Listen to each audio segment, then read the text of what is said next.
So in today's video, I thought I would share what my classroom looks like now. I will have a special message for all of my students. I will also show you how my bulletin boards worked out for me this year since I was experimenting. And I will also share a quick teacher tip or decorating tip for anybody that I learned while I was packing up my classroom. So since I'm about to take everything down, I thought I'd show how my bulletin boards have worked. The food for thought, of course, had This Week in History, and lots of students would come read them. Inspirational quotes they changed out every month. And then I also changed out the painting and information about the artist. And once a month we would do like a creative writing or something based on the artist or the painting.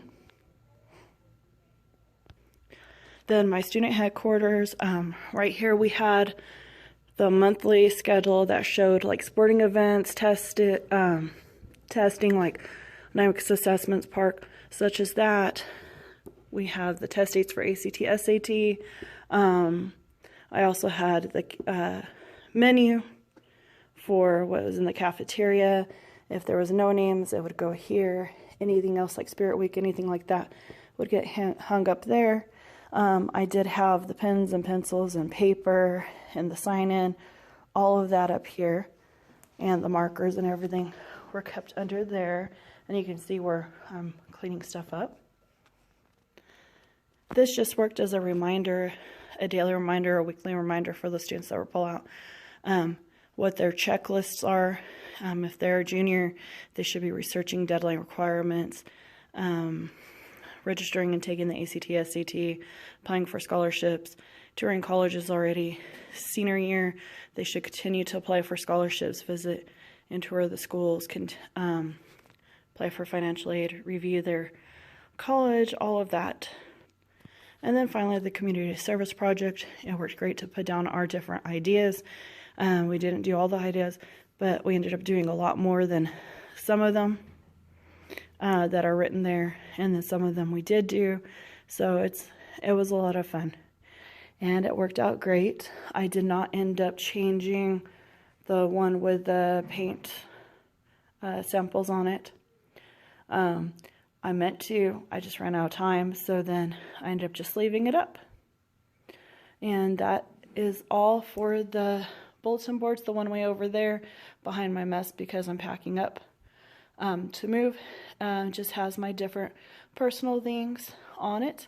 And that turned out great for the student work, using the fishing net and the clothespins. If you have any questions about how anything worked, let me know. So while I'm packing up my classroom, I thought I would share this little tip. The window or the quotes that you can put on the walls, at least the ones from the Dollar Tree, if you want to save them, if you're moving classrooms, if you get the window cling, if you have window clings and you save them, peel all of this off, save this back part, and you can take the quotes that stick on the wall, put them on here, and you can reuse them again and put them on a new wall. We tested it out with the butterflies that I had at the front of the classroom. We took one butterfly off the wall, put it on the window cling, peeled it off, put it back on the wall, and it still stuck. So then we put it back on the window cling, and it seems to be sticking fine still. So we took all my quotes off the wall, minus the one that you just saw, and put them on the window cling backing, and I will reuse them in new classroom whenever I get one. So that is my teacher tip for the day. So if you have any of the quotes like that and you're moving classrooms, or you're wanting to change your decor but you want to save those quotes for another time, then that's one way to do it. So we're not completely done yet, but it's a huge difference. The things back here we're going to be using today. That stuff I'm leaving behind. That's just a few odds and ends that I need to finish picking up. And I moved everything over here so it'd be easier access to the door to just grab my boxes and go. And that's pretty much what my whole classroom boils down to.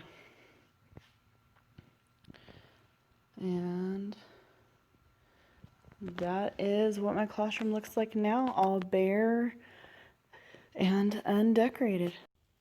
So really quick, I thought I would share why I made a video to my students. First of all, words cannot express exactly how I feel and how much I love these kids. Also, I wanted to end our last days together on a high note and happy, and not everybody be crying, because if you can tell in the video here in a minute that pretty much I'm having a hard time just saying it to a camera without anybody else in the room. And I knew that if I even tried to tell them anything, that I wouldn't have been able to get through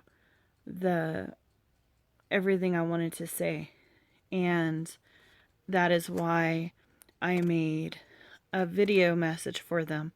So here you go. So it's kind of surreal and bittersweet. My seniors, the last day I had with them was week before last as an elective and as pullout. Last week was the last time I serviced my, or that I got the opportunity to service my junior pullout students, because we've been doing testing since then, and today is my last day with my juniors. Many of these students I've had for at least 3 years. A few I've only had for 2, but we've all become really close in that time. Just know to all my students that goodbye doesn't mean forever. Goodbye means until we see each other again. Keep in touch. And I am blessed to have had the honor to have taught you guys for so long.